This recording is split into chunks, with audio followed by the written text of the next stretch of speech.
What is up, fellow thermonuclear AFers? I am Dan Favale coming at you with the hashtag return of co-host Grant Hughes at GT_Hughes on Twitter. He is back because it's time to go through over and unders for a conference we did not specify. So I'm going to specify right now. It's the Western Conference we're going to begin with. Very quickly, though, before we dive in, please remember to rate, review, and subscribe to this podcast wherever you consume it. If you've not checked out our YouTube channel or you're watching this on YouTube, please hit that subscribe button, like and comment to help the algorithm love us back, and cross-pollinate. If you're on YouTube, go to Spotify and Apple and subscribe and download every episode. Conversely, if you're on Spotify and Apple listening to us right now, or wherever else you get the pod, go to YouTube, subscribe there to help us continue to grow the community. Join our Discord. The link to that is in the podcast and YouTube descriptions both. Follow our socials. Those are in the podcast and YouTube descriptions as well. And if you have not, we're wrapping up. We're 2/3 of the way done with our NBA team look ahead series, which will be done by or on opening night. Download wise, those podcasts have been a fucking disaster. And even view wise on YouTube, but they've been very instructive. And so if you're a fan of one team, I highly encourage you checking out, bouncing around for some other teams, not just so that Grant and I can continue rolling in name brand no-show socks as well. But with all of that out of the way, we get to the question everyone's been dying to know. Grant, how the heck are you doing?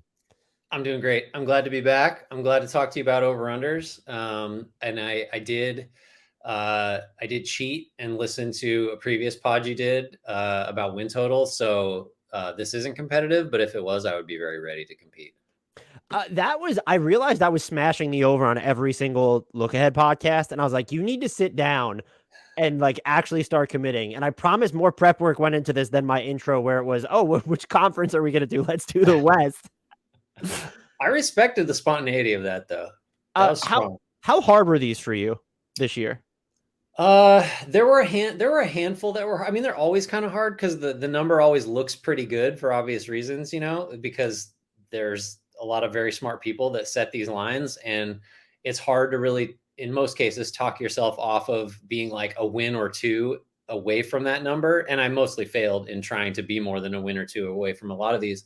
I do think where it is difficult is I think like you, when I went back and looked, I just was optimistic.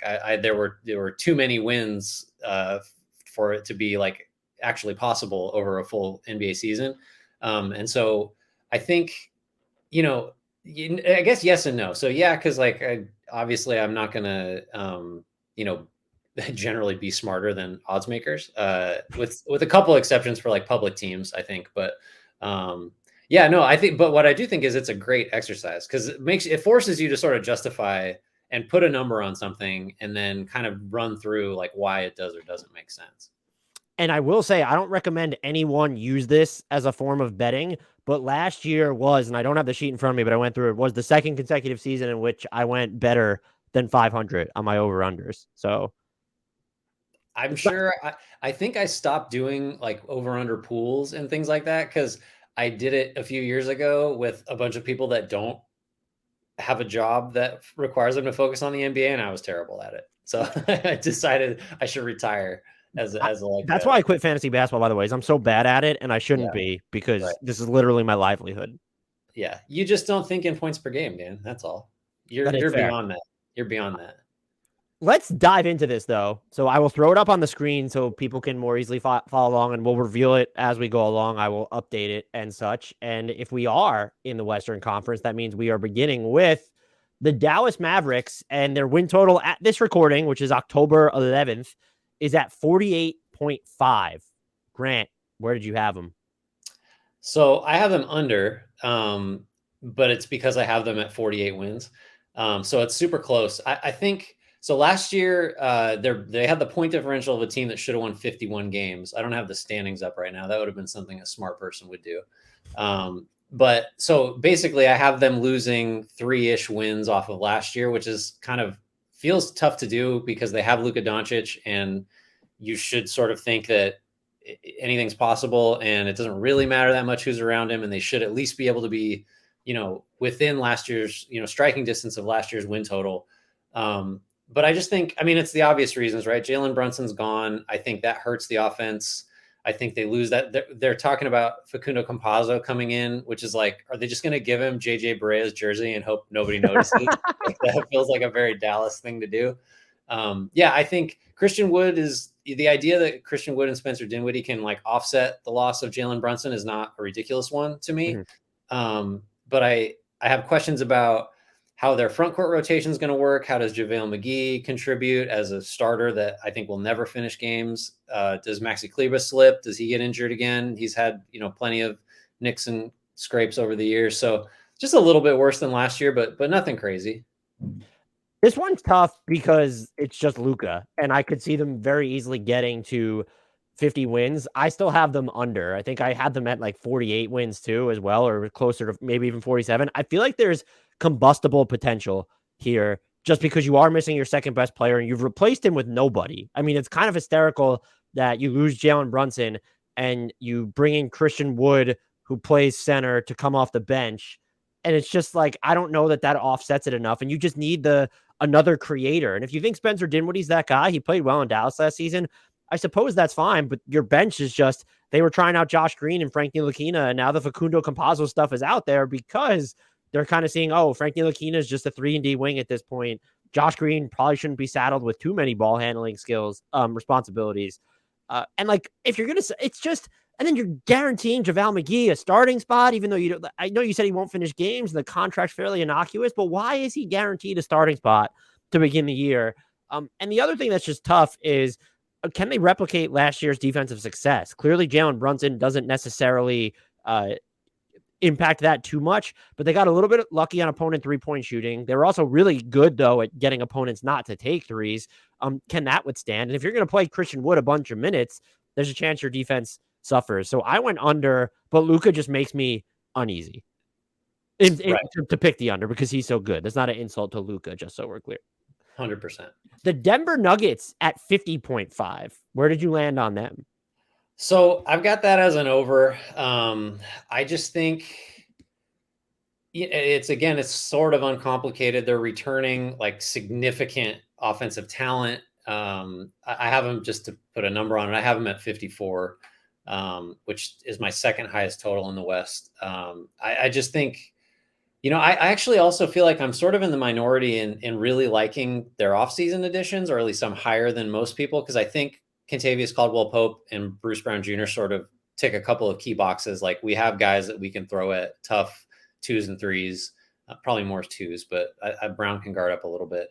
And then, you just added 2 super dangerous weapons in Murray and MPJ around Jokic, and it's just like, why, They played like a 46-win team last year based on point differential, 8 wins, which I'm seeing an 8-win jump is a lot. But I think it's very possible. And look, I'm going like way over too. It's, so I feel comfortable being above it, even if they don't quite get to 54. Yeah, this was when I first did it was at 49.5. And even when it moved up, it was a no-brainer over for me. They won 48 games without Jamal Murray, and then basically with, a very limited sample size of not great Michael Porter Jr. Collectively, they have to get better availability from those two. I like Bruce Brown and KCP for this team. I question, look, the defense during the preseason has made me uneasy, but we just haven't seen a ton of full-strength Nuggets minutes. As long as the Jokic wrist injury isn't something that's going to linger for the entire season where he misses games, I don't know how you wouldn't bet the over here. I know the West is kind of hellacious at this point, but this team, if they run the rotation right, which is to say, can Michael Malone get away from these hockey-style bench units that only have one creator in Bones Highland? They're a money offense overall with Jokic, and the defense could be better. Think of Aaron Gordon. His life is so much more streamlined on the defensive end most nights with KCP and Bruce Brown there. I think that, even factoring in, if Jamal Murray and Michael Porter Jr. miss games for a maintenance program or whatever, on the second night of back-to-backs or one end of back-to-backs, this feels like a team that, even if you have questions about them in the postseason, they're going to contend for the best regular season record to me.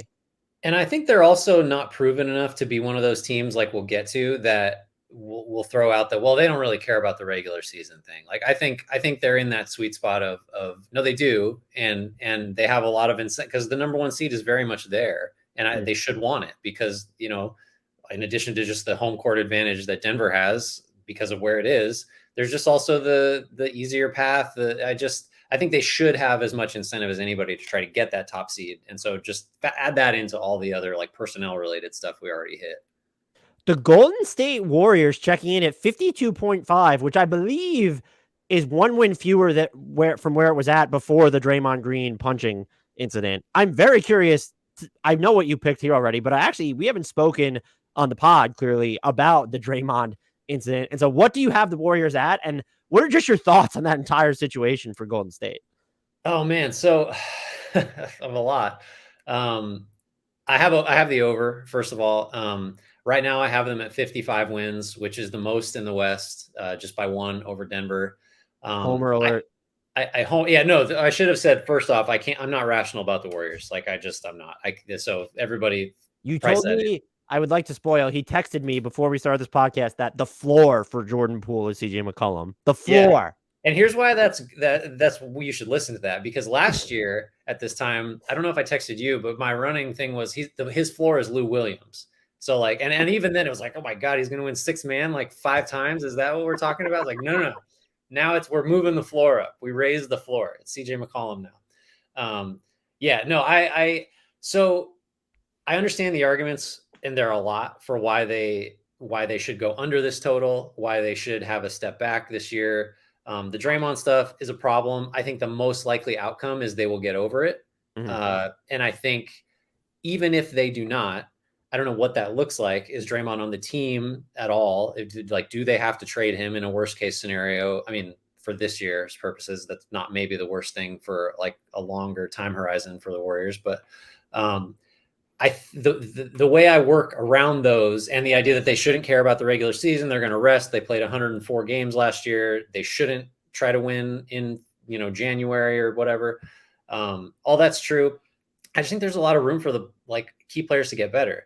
Like of Klay Thompson, Steph, Jordan Poole, throw in the other young guys, Wiseman, Kuminga, Moody, even Andrew Wiggins. Like, which of those guys would you say is more likely to be worse this year than last year? I think you can weigh in, but I think in more than half of those cases, I feel pretty comfortable saying those guys are going to be better. How much they play, how much injuries factor in, that's just true for any good team. So it's just not that hard for me to see, a big win total, and certainly one that gets over at the 52.5. Yeah, this one was tough for me. And I think Steph is going to have, I'm jockeying between him and Giannis as my MVP pick. I think he's just going to be an absolute behemoth this year. But they're going to be reliant for more young minutes in Wiseman, Kuminga, and Moody collectively. And Jordan Poole is great, but the Warriors offense, it came close to league average. It was in like the 40th percentile when Poole played without Curry last year. Can he lift up lineups where there might be younger guys with him when Steph is off the floor? If it's a James Wiseman, I feel like a lot of friend of the podcast, Jacob Bourne, pointed out like a lot might hinge on Jordan Poole's chemistry in the pick and roll with James Wiseman. That's going to determine and so it feels like there's some variability caked in here. Also with regard to, how much are they going to care throughout the regular season to, really eclipse the 53, 54 win mark. And then the Draymond stuff just makes me uneasy because I think a lot of people are dismissing what happened. And just with the comments that were made by Kerr and Curry and Kevon Looney said something about it, I'm just like, this feels like a situation that could linger. Mm-hmm. And so I really want to hit the over, but I went with the under because there's just something it wouldn't shock me if the Warriors won the title. And I was trying to decide between them, the Clippers, and the Nuggets to come out of the West. And I currently feel bad about all those picks, which is very good news for Milwaukee and Philadelphia in the East, as far as I'm concerned, who I was weighing for my title picks. So I'm going under, and I don't feel great about this because I'm saying, they're going to win at least one fewer game than last year, which doesn't make sense. At the same time, I don't know. There's just something here, and maybe I was smashing too many overs elsewhere, but them getting to 53 plus, it feels like a little bit of a reach with how much I think they're going to be reliant on like Poole. What does Klay look like over a full season? I guess is like Andrew Wiggins really a fringe all NBA player? Is that like an actual, maybe I'm just not buying into that as much. I'm not saying it's necessarily rational. It might be indescribable at this point, but I went with the under for them. No, I think you are more rational. It's never a bad idea to go under on one of the highest totals on the board. So I like But where it's your also head's like at. 50. I mean, whoever does, like anyone who does this is really good at these win totals. With 52.5 makes you want to pull your hair out because you Yeah. can't decide. That brings us to the Houston Rockets, though. What do you have for them at a 23.5 over under? I got an under for them. I got 22 wins for them. And I think they are like those other three potential tankers in the West, liable to really like, we could have a win total in the teens, I think is in play. If that's what it's going to take to be in that bottom tier to have that 14% chance at the top pick. So, I mean, I don't have a lot to say. They're really young. I think they're going to be really bad defensively on offense. Jalen Green really cranked it up down the stretch last year. I could see him playing that well for a full season and the offense still sucking. Just because they're just this isn't a team designed to win. So I don't know. It's not like a knock on it. And look, like Christian Wood was actually pretty good for them last year.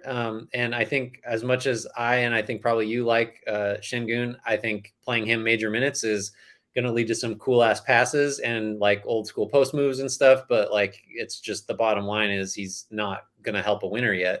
So a lot of minutes for a lot of young guys in an environment where success is like not a goal necessarily. I don't know what this, I could have, if it was 20, I might've been able to talk myself into going under. I don't know. It doesn't seem like winning is in the future here. I went over, and I almost want to flip flop in this moment because you made such a compelling case. I probably am definitely not as high as like what Christian Wood did for them last year as you were. Offensively, he's just like he can kind of sleepwalk his way to just good performances, but Right. he was so disengaged defensively. They won 20, and it's like, are they 4 wins better just by virtue of being a little bit more seasoned? Jalen Green in year 2, Şengün in year 2. I think Jabari Smith Jr. adds a lot defensively. I'm all in on Tari Eason, and that's before it became cool to be all in on Mm. Eason during the preseason. Not saying I was there first, but just like he made so much sense. They have a lot of guys who can play on this team. Maybe you don't trust the coaching and Steven Silas. I think that's fair. Pointing out the tanking stuff, especially because in 2024 is the first year where Brooklyn, or no, that's a problem for the net. Oh no, OKC controls some of their draft rights starting in 2024. This is like their last year to really tank. And so I feel like I might be underweighting that. 23.5 is just so low. Then again, like I said, am I underestimating this tankorama for Victor Wembanyama? And I don't know if I am. I'm still going to stick with the over. I'm a big believer in Jalen Green. This team not really having a point guard could be an issue. Do you trust Ty Washington? I'm not a Kevin Porter Jr. guy as it pertains to him being a point guard. Are you giving Josh Christopher more responsibility? Is Eric Gordon on this team even past the trade deadline? How much is he playing? So there are questions. It's just 23.5 is so low. And I think that because I'm so high on Jalen Green, and I feel like there's enough higher end young talent in Şengün and Jabari Smith and Eason that they can sort of stumble their way to 4 more wins. And maybe they're beaten up on the more egregious tankers, which to me will be by the middle of the season, San Antonio, Utah, and Oklahoma City. Mm-hmm. Yeah. That brings us to the Los Angeles Clippers. Their over under is 52.5. Grant Hughes, where did you land on them? I got an under for them and at 52, so as close as I could possibly be. So this team, I think it's probably the deepest team in the league, assuming people are healthy, because there's like no fewer than a dozen guys that Right. should be in a rotation. So that is actually a good thing for regular season success because you're just generally going to weather injuries better than most teams if you have like, I don't know, Nick Batum's probably not going to start, but he could, he's a quality starter on like a lot of teams. Or you just go down the line like Reggie Jackson or John Wall. Like, yeah, neither of them's a superstar, but like, you're fine at basically every position except maybe center behind Zubats, but they're going to play small anyway. So they're sort of equipped to weather a lot of the things that would drag down a regular season win total.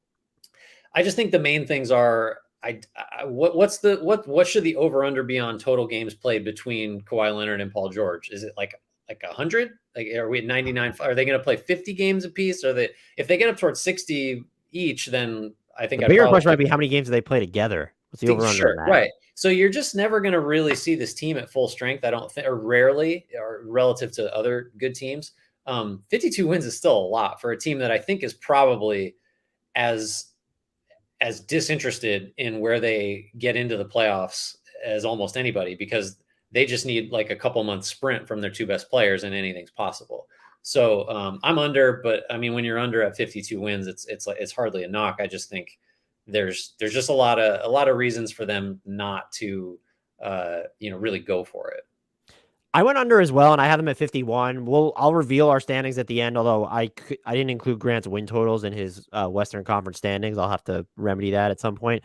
But I'm just with everything you said. I will say there's just the potential because of this depth and depth of wings, by the way, where they have all of them. Just, if your team doesn't have wings, it's because the Clippers have them. It wouldn't shock me if you told me that, like, Paul George is probably more likely to play in a crap ton of games than Kawhi, just based off how Kawhi's been handled in the past. If Paul George plays in like 70 games and you get 56 to 63 from Kawhi, it wouldn't shock me if they won like 57 plus and just were the best regular season team by a mile. And that's why this is so risky, specifically with them. Yeah. The Lakers come up next. They were at 44.5. And spoiler alert, we apparently diverge quite a bit here on how high we are on the Lakers. So this is the one I feel the worst about. And I'm under, but I have them at 43 wins, which I think is a lot more than you do, if I remember correctly. Wow, way to split. Now everyone knows I had the under, Grant. Thanks a lot. Well, we're both under. What's the difference? So the Westbrook stuff is like so hack now that there's just nothing new to say. If you're persuaded that he's going to be different somehow, God bless you. I'm going to need to see like a shred of willingness to compromise or change in 15 years, like one time, before I believe it's going to happen in year 16. I think this is year 16, maybe whatever it is. Maybe it's not that long. At any rate, he's not changing. That problem is going to persist unless and until they remedy it with a trade. Now, I think priced into my over or my under, which is still 43 wins, which I think is kind of generous based on how much I've hated on the Lakers in the past, is just like if they do make that Buddy Hield, Miles Turner for Russ and a couple firsts, like then this team is a little more interesting to me. You can field like a legit starting five. The depth is still going to suck. It's very telling that Juan Toscano-Anderson looks like someone who's really going to matter, and he couldn't get off the Warriors bench most nights last year. Like that's just the level of talent that is in the Lakers rotation. So 43 assumes that LeBron and Anthony Davis are like certainly healthier than last year, and that the supporting cast is slightly improved. I think Beverly matters, but I'm still under. So it's not like I can sit here and say like I'm over the moon about the Lakers. I was under, and I have them at 37. I know that they owe a swap to New Orleans, so there's just no reason for them to be bad. So it's not like they're gonna sit LeBron and AD and just suck. At the same time, unless they make the Russell Westbrook move, there's no reason for me to bet the under. At least we can quibble over the record projections if we wanted to, but I'm not. It's whether it's the Buddy Hield and Miles Turner trade. I had Lakers fans were mad that I suggested, like, would you do a first round pick for Pirtle and Richardson and McDermott if the Spurs would take back Russ? And I actually thought that wasn't enough for the Spurs because Russ's contract is so large. It's a single season contract, but it's so large that you can't you're not rerouting it. You're acquiring him to not use him, to tell him to go home, or you're not going to remove him and you're just waiving him or buying him out. And that's why you need to be compensated for taking on the deal. And I'm not saying the Lakers should. Like, if you're of the mind, I don't want to give up these distant firsts, a better deal will come along in the future where we could use them. Fine. But like, let's not pretend that it's absurd to think that you're going to need to give up 2 first round picks for a Turner to get back, 2 players who are going to be in your rotation while jettisoning one who's just not a good fit. And where I just landed in the Lakers, they have more NBA players than they did last year. But how, like, Anthony Davis's chronic injury is injuries. It's never one specific thing. It's just always injured all the time. And he's not as injury prone as some people might think, but he just misses games. He gets banged up. and now he's carrying this heavy chip on his shoulder. So like how hard is that to do every night? So I don't trust them, and I don't like the fit of this roster where they still haven't they leaned into such a guard heavy rotation right now, and they didn't have the resources to get all these wings, but like why are you loading up on all of these guards? So especially ball dominant ones, Dennis Schroeder, Lonnie Walker the fourth. So I'm not high on them, and if they hit the over and don't trade Russell Westbrook, I will be floored. I want to make that clear. I'll be floored. Same. The Memphis Grizzlies, their over-unders at 48.5. I will say I'm 0-3 the past 3 off seasons on the Memphis Grizzlies over-under because they've cleared the over, and I've put the under all 3 times. Grant, where are you at on their 48.5 line? I'm under. I'm under. I think the Jaren Jackson injury is significant. I think losing, even if it's not, the type of thing that, costs him a huge chunk of games, I think it matters, given his history too. I think losing DeAnthony Melton is not nothing. I think losing Kyle Anderson even is not nothing. I think this is a much thinner team than it used to be, and it's a team that's going to depend on unproven players to a larger extent than it did last year when it had so much success. And I also think John Morant's going to get hurt, right? Like, I don't wish it, but like, fucked up. It just is. It's sort of how I feel about Zion. I think just like every second we get with these guys on the floor and healthy, I feel like I feel lucky because it's just their playing style is just so violent and puts so much stress on the body. Like, it's tough.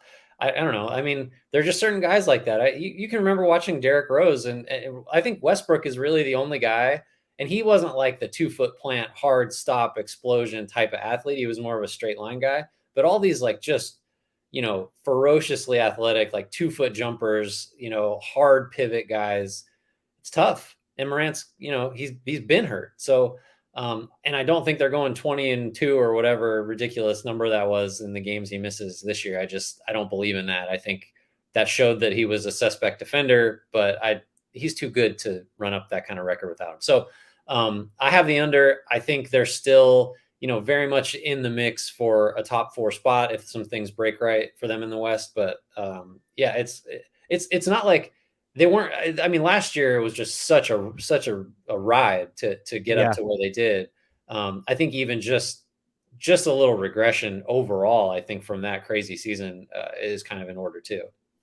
I went under as well for most of the reasons that you stated, and I have them at 46 wins, and to pull them back 10 wins from last year is just like might be fucking stupid because that drop off doesn't happen unless the team loses someone for an entire year to this injury or like bleeds talent, which they didn't. However, I do think, to add on to what you said, I just think they leaned too far into their internal development if you were looking to maximize the current timeline, where if Jake LaRavia and David Roddy and Santi Aldama are now all going to play, or 2 or 3 of those guys are going to factor into the rotation. And I do think that, not that they overachieved last year, but the West was just like, when you look at the bottom, and the Spurs, I think, had 37 wins last year and made the play-in, there might be more easy games this year, but like the middle of the pack from the Kings on up is just going to be absolutely brutal, especially if the Lakers are healthy and trying.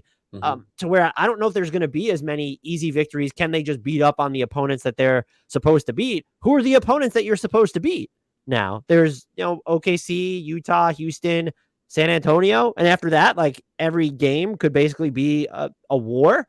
So I recognize I'm pulling them back pretty far, but I think they might have deliberately taken a step back to try and plan ahead for like a future, but maybe Zaire Williams pops. Maybe Desmond Bane is another jump in him.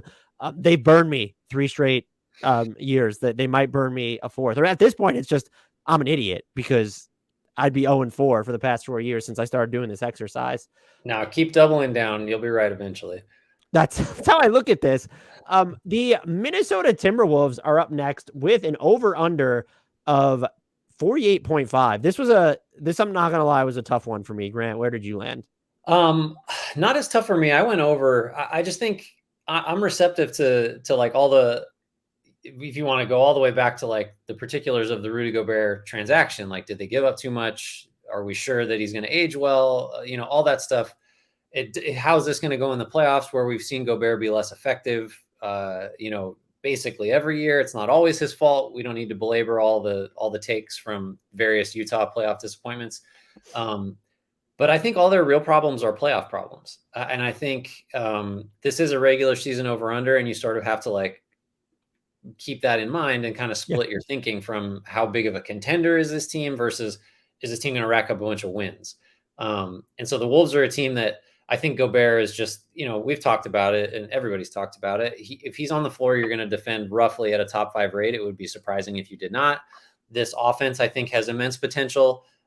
Both ends of those things could be solved or rendered less effective in a postseason series against a good team that can scout and exploit weaknesses. But that's a problem for them. And I just think this is a team too that's had so little success, generally speaking, for so long that like kind of like Denver, this isn't like a let's mess around and let's be cool getting in as the 5th or 6th seed. I think Minnesota wants to win a ton, and I think it's the type of team that has players that like haven't won a ton, at least most of the incumbents in Minnesota. So I like them to go over. I like them to get to like 52 and be, maybe 3rd in the West or potentially higher, depending on what happens with the Warriors and the Nuggets. Did I go under on this line? There's no way. I went under on this line apparently, which just doesn't say. I'm going over on this line because I agree with you, and I am high on the Timberwolves. I have questions about the secondary ball handling, and like you said, when you have time to game plan for specific teams in the postseason, I think it's fair to be concerned about how this front court works out. But I also think that Rudy Gobert's shortcomings have been overstated, and a lot of it had to do with who was in front of him, which now you have Anthony Edwards and Jaden McDaniels in front of you, which is a lot different. I feel like they uncomfortably need a big year from D'Angelo Russell, since they're going to have to stagger their 2 best ball handlers in Edwards and D'Lo, or you're really going to need Jalen Noel to pop, or maybe you get a great season from Jordan McLaughlin at this point. Do you need to rely on Bryn Forbes or Austin Rivers at all? Chris Finch is an offensive genius, and so I think that could work out. I think this team is going to flirt with, if not clear 50 in the I just think they're going to be a regular season powerhouse still. So I don't know why I had it marked as the under. I think I had them winning 48 games in the standing. So I need to pull back a win from somebody. I'd go to Memphis winning 45 before I'd stick the under here with Minnesota, though. Yeah, I think I agree with that. Do you want to go first on the Pelicans? I feel like I don't want to steal your thunder. Look, I am going the over on the Pelicans at 44.5. My hot take is that, and I don't know if it's a hot take anymore because I feel like people have jumped aboard the bandwagon. Which, was I early? Was I on time? Was I late? I honestly don't know. I'm not trying to get credit for that. But this is a team to me that's probably going to win like 50 games. If you can tell me Zion plays in 60 or something along those lines. Willie Green had them defending their asses off in transition after that 3-16 start. You have a lot of talent that just fits well together. There's probably concerns about their shooting, but Fred Vincent is there. Trey Murphy III looked great to close the season and during the playoffs.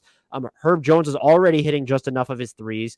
They could really field some units too that fuck up shit defensively. When you look at Herb Jones, when you have Dyson Daniels there this year, Trey Murphy there, Jose Alvarado there, you could throw those 4 out and then play Zion and let's see what happens. Having Larry Nance Jr. also gives you the ability to play Zion at the 5 without him really being your 5. I think Zion and Jonas Valanciunas will be a great fit on offense because he made it work with Steven Adams on offense, and Jonas Valanciunas gives you more stretch and then more on-ball skills, where I will fall for Jonas Valanciunas pump fakes from the comfort of my own home. I will just dip off the couch. I am so high on this team. It's deep. There are concerns, of course. Can they defend, like sustain their defense at a high level enough in lineups that have Ingram, CJ, and Zion? I think most of that's going to depend on how much does Zion improve on defense. Brandon Ingram had a pretty good year defensively last year.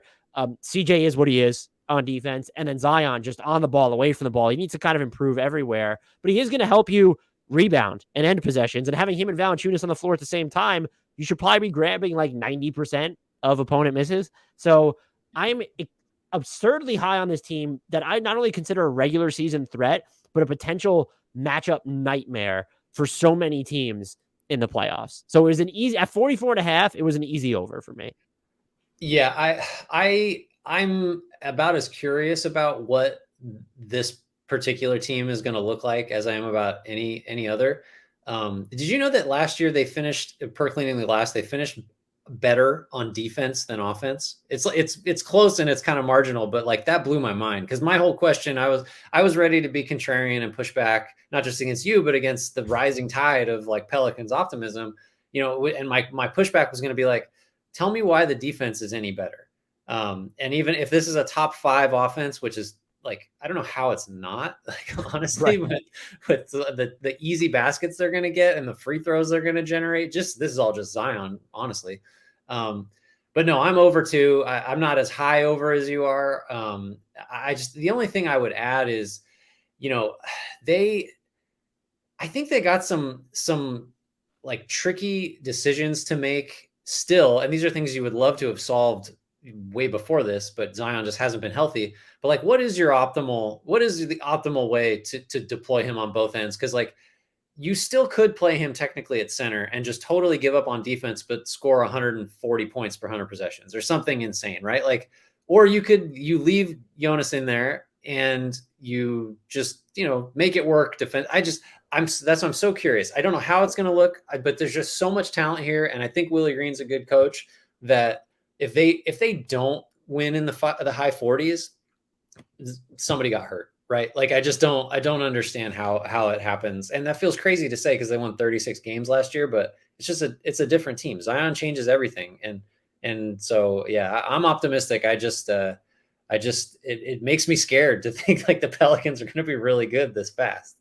Right. I totally get the trepidation, but like, there has to be a like, some teams are going to explode. The Grizzlies last year, and the Pelicans could be that team. And so I don't think it's egregious. If we miss, I don't think it's an egregious. If they stay healthy the entire season and win like 31 games, then yeah, we can eat crow. But so the Pelicans and the Cavs were like my siren songs this year. I think they're going to probably be way better than people are crediting. We were on to OKC though at 23.5, which is very, very low considering when you look, they won 24 last year. So where are you at, Grant? Is basically my point. I'm comfortably under. I just like, so they're the only team that I have projected to win in the teens. I give them 19 wins. I had them tied with Houston for a little bit. And, you could talk me into Utah or Indy or whatever, depending on how things shake out towards the end. I feel like they're the worst team. I feel like they're the team that is most committed to losing on purpose and has proven a willingness to do a lot of stuff to that end, more so than most other teams. Like, we can joke about like, well, Houston might, shut somebody down, or Utah is going to totally sell everything off. Like, the Thunder know how to do this. They know how to stick guys. They know how to just play, just tank commanders. They know how to, like, everyone's going to hate it, but like Pokusevski was just like, not so much last year, but the year before, just like they will let guys play under the auspices of like, it's not a ridiculous thing. Like, let's give them reps. Let's let them develop. But like, they're just killing the bottom line, and it's a win-win, which is ironic because they're trying to lose. So I think the Thunder are going to be the worst team. I think they're going to have the worst record, and I think they're cool with that. I think they want that. And then maybe this whole thing is over starting next year. But I think there's one more year of just you can't convince me there's a team that is trying to lose harder than the Thunder will. I could probably I think you might be discounting what the Jazz will do midseason a little bit if you want to give them that title, or even. But they're good now. The Jazz are perfectly okay. They have a lot of NBA players right now. Yes, I'm just saying they're not going to by the end of the season. I have them under as well, and I would have been pretty hostile towards anyone who thought there was another year of tanking in the Thunder if Chet Holmgren didn't have the right foot injury. Yeah. I think them consolidating 3 picks, conditional first-round picks into Ousmane Dieng, at least showed some immediacy here. And I'm not looking forward to another season of teams monitoring Shai Gilgeous-Alexander's situation, because apparently being 23 in a market that's not California or New York and under contract for 5 years is a situation worth monitoring. He seems happy and informed when you look at the interviews he had to exit last year and then coming into this year. Maybe that changes if they're losing, but I'll boil it down to this. Because the Chet Holmgren injury, like, let's just insert the Sam Presti laser beam JPEG here, because I give them until Christmas before on their scorecard Victor Wembanyama is listed as DMP on loan to Metropolitan 92. That's how egregious the Thunder are going to end up tanking. We don't need to expand. It's just, and good, like, that's the situation that they're in. Yep. This team, a little bit more interesting. The Phoenix Suns, 52.5. is there over under? I'm under. I don't feel good about it because they won so many freaking games last year, and I mean the principals are back. Other than Jay Crowder, who'll be gone. Or I will he? well, or will he? Well, he may be on the team. He's not going to play. I think just a few things, right? It's nothing earth shattering. Chris Paul's a year older. I'm not going to weigh. Ageist. I'm not going to weigh the postseason flame out just because I think now we've heard enough people whisper about a COVID outbreak that it feels like that's just such a clean explanation for how shitty they look that I'm willing to at least entertain it. So I do. It is a massive drop in wins though. I have them down to 51, so they're kind of narrowly beneath the under. I think I the wonder how many teams have lost 13 more games year over year. Like it can't be a lot, especially one that didn't lose. Yeah, like one of their top 4 players. Yeah, this is why I feel terrible about it. But and the other reason is it's all like stupid gut or feelings. I don't have any statistical support for why they're going to lose so many more games. It's like Chris Paul's older. DeAndre Ayton is talking to Monty Williams now. That's cool. That seems like a situation that's not optimal. I'm not a huge fan of their depth, especially if it is Cam Johnson that winds up in the starting lineup. I think you lose a lot of shooting on the bench. But that even that is getting into like more rational explanations. I just kind of feel like the Suns had a couple shots at this thing, and they may have missed it a little bit. And some of the vibes, and we haven't even mentioned the Sarver thing. I don't know how much that matters. It's just kind of like there's just a handful of things that just I don't feel good about this team being close to what it was last year. Not a great explanation, but that's just kind of where I'm at. No, I think it's fair, and they are.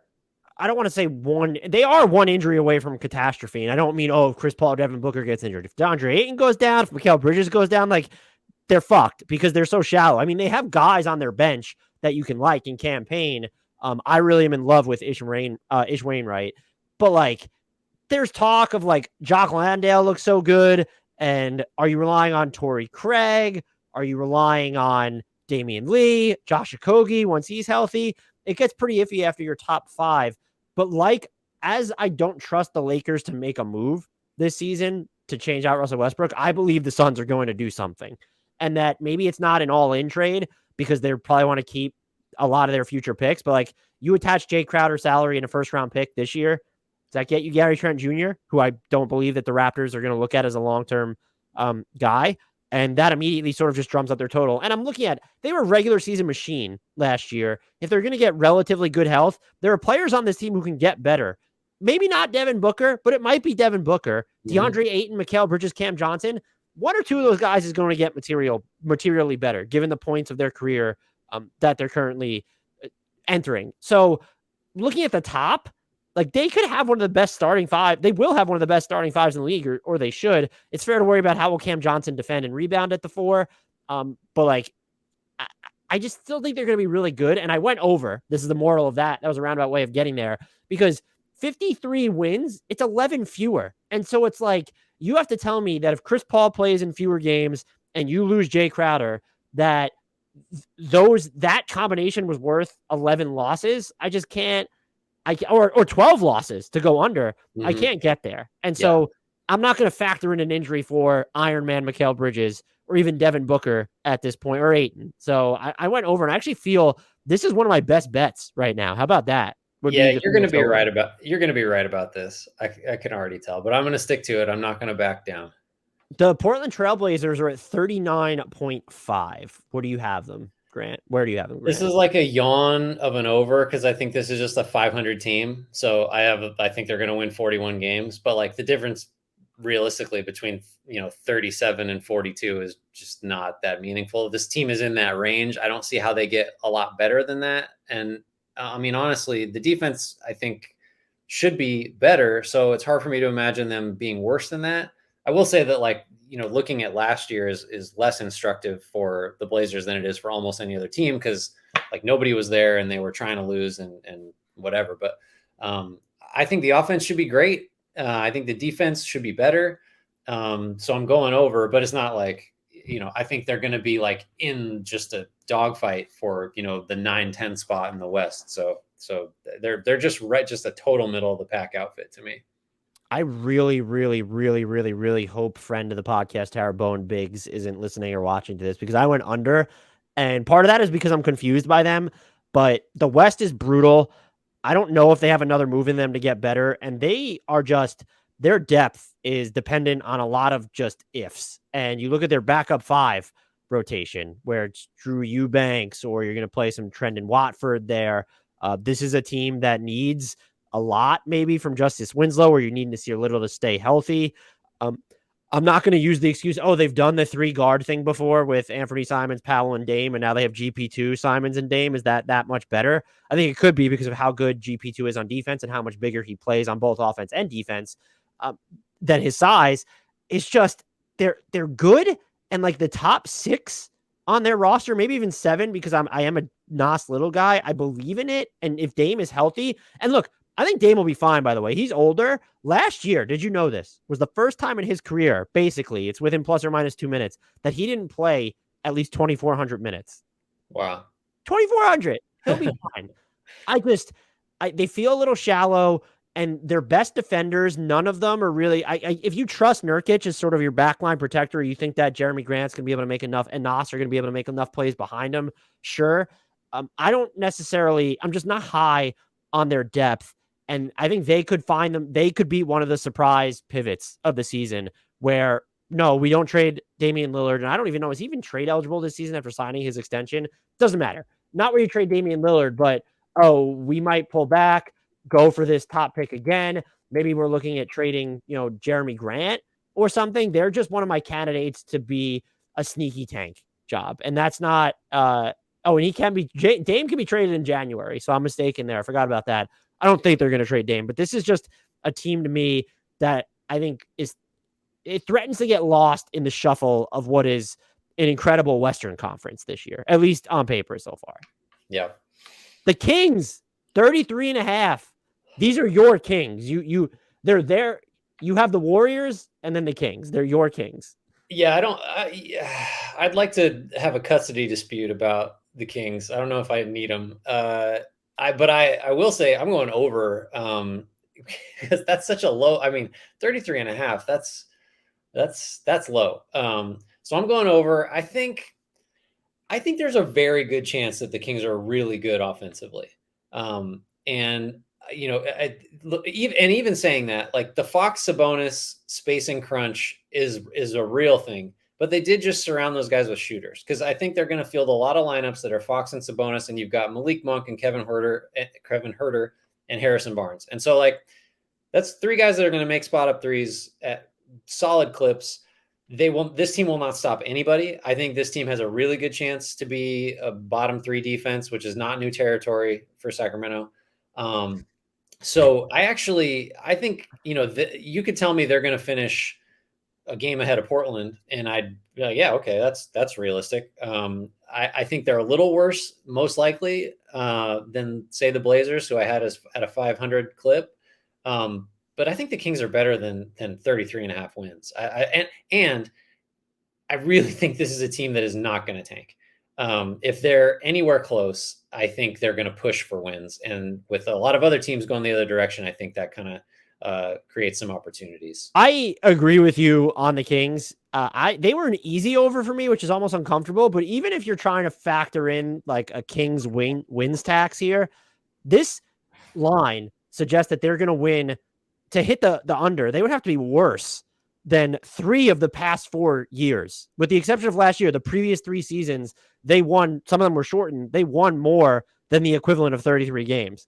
And I don't know how you look at this roster and think that they're worse than like those teams. They're going to be really good on offense. Like you said, we saw the Sabonis and Fox thing work without a ton of shooting last year. They have a ton of shooting now. I think the only argument, aside from injuries, which is the disclaimer for everyone, is you think they're going to be in the conversation to say, you know what?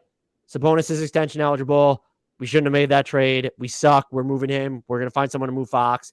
And we're like going to start this whole thing over, which I feel like the Blazers are more of a candidate to do that than the Kings are at this point. And so this was a pretty easy over for me. I do have, for the record, the Kings, the Blazers, and the Lakers are all at like 37 wins for me. Yeah, no, I think that range is right. it would be such a Kings thing, a Kangs thing, if they decided to tank and they just are doing it in a year where there's like 6 other teams that are trying to do it. It's just the wrong year to try to lose. Let's hope that doesn't happen. After the Kings, we have the San Antonio Spurs at 22.5. I'm not sure if this line presumes that Greg Popovich will be suiting up a game for them, but 22.5 is low.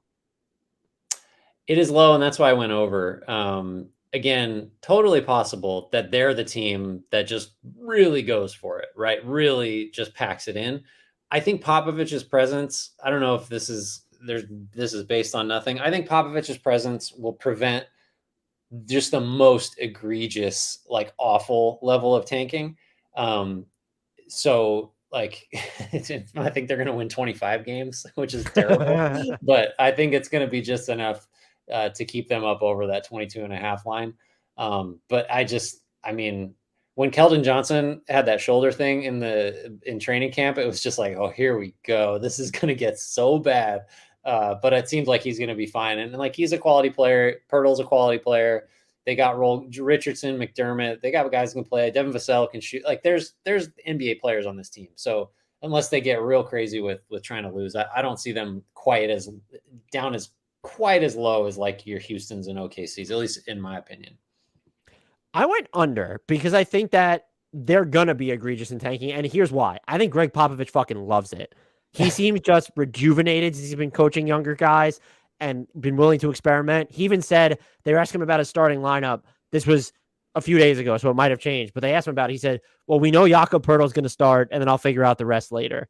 And this team is going to experiment like wild. And I'm so here for it. I also think you have to look at the shortcomings of the roster. It's not that just because they don't have a blue chip cornerstone, they have a lot of very intriguing young players. Keldon Johnson, I love Jeremy Sohan. I think he's a dark horse rookie of the year pick along with Eason. When you look at the roles that they might have that allow the volume necessary to enter the convo, Devin Vassell, and I love Josh Primo as well. But like, they're all either so early in their careers, like a Primo or a Sohan, like Jeremy Sohan, and Blake Wesley and Malachi Branham, or they're just not the guy in Devin Vassell or Keldon Johnson. Where is the primary ball handling coming from? The only way this team can generate offense is by playing faster than everyone else, which they will try to do. There are going to be nights where it's going to be rough. And the other thing is they have between Richardson, Pirtle, and depending on how you feel about Doug McDermott, but let's use Richardson and Pirtle. They have two of the most attractive trade chips for contenders because they shouldn't cost a ton. Maybe Pirtle costs you a late first round pick, but they're both expiring. And so if you don't want to get married to them for long and just want to have the inside track on deciding whether to resign either one of them, I think the Spurs are going to move both. If you said between McDermott, Pirtle, and Josh Richardson, the over-under on the number of guys still being there past the trade deadline is 1.5, I would take the over. And I think the Spurs, the Pacers, and the Thunder are going to be the teams that I think really lean into this thing from day one of the season. Which brings us to another team in the Utah Jazz at 24.5. I got them under, narrowly under. I think everything we've mentioned the Jazz several times. I think as it stands today, this is not a roster that's going to win fewer than 24.5 games. But like you've said, and like I think all logic points to, the guys that are on the team right now will not be on the team for most of this year. Like I think, and like if especially if the wins start to pile up, if they start out like 6-8 or something, like that's a problem. So I think, they'll get there. I think the main thing here really is, the Jazz won the offseason. They collected 10 million future firsts, but like none of those are going to be as valuable as the pick they could get on their own right now, right? That's both because they have total control over where they finish. You still have the flattened lottery odds, but they're in charge of that. And because of who's potentially available at number one. Danny Ainge is not messing around. Like, this is clear that like we're going to do everything that we can to just build this stockpile and with the aim of getting a player like Wembanyama, who's going to be available right now. If you suck bad enough, like you maximize your chances of getting this guy. So I don't know what the number would have had to be for me to go over. But it's under for me. And I think other than OKC, the level of commitment to really, we're going to lose this year it's hard to top when you're talking about Utah. I agree with everything you said, which is why this might be surprising, but I went over because I don't know how long it's going to take for them to get into that gear just because they have so many good veterans right now in Conley, Jordan Clarkson, Malik Beasley, Larry Markkinen. Colin Sexton is good himself, who they might keep they're going to keep long term, or at least through this season. And so, yes, there'll come a point where they shut it down, but it just feels like it might be a hair too late to compete with the under for this. And I'm not saying that necessarily sabotages them because look, moves could still happen, but we'll know like if they don't start shutting down or really curbing the minutes of their better players early or start moving people. I'm not talking at the trade deadline. I'm talking before Thanksgiving. Yeah. They might just stumble in to the over here and be a 25, 26 win team. And I have them at 25 just by virtue of that. So it's a combination of, I think Jazz fans that are saying people don't understand how good they're going to be aren't considering enough how much Utah is going to actively try to suck. But I also think that people who assume they're going to suck aren't accounting enough for, well, there's going to be at least a quarter of the season where they have a bunch of real NBA players in the rotation. Yeah. So I went over, but it's like a cautiously unsettling over. Yeah, we're one win apart, basically. Right. This was great, everyone. Please remember to rate, review, subscribe on YouTube and your podcast player if you've not done so already. Shout us out on Twitter, retweet the promos we put out.